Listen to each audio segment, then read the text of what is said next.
is what you need to know. Kickstarter takes 5% of what you make. Now they only take that 5% if you're successful. So they want you to be successful.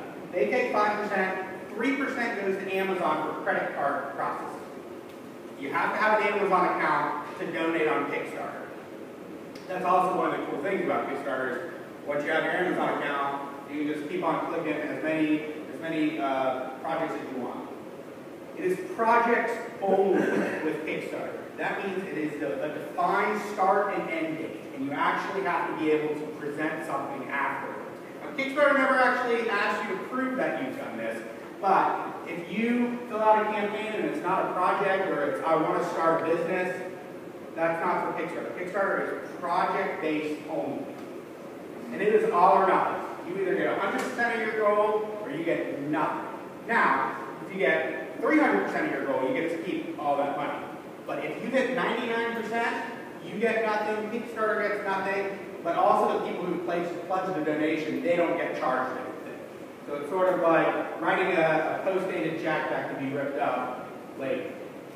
Now, Indiegogo.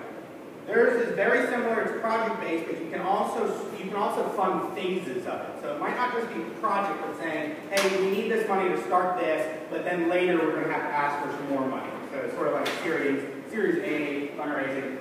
4% or 9% goes to Indiegogo, and that's the reason because they give you a choice for an all or nothing campaign. So you can choose an all or nothing, set a goal, and you can achieve it. And that means Indiegogo will take 4%. If you decide that you're going to raise money, and even if you don't hit your goal, you get all the money you keep, Indiegogo takes 9%. That's their way of saying, hey, you know what, you're not risking that much by making sure that the goal is complete. And it's a mixture of campaigns. GoFundMe, very similar. 5% goes to GoFundMe, 3% goes to WePay, which is an online credit card service.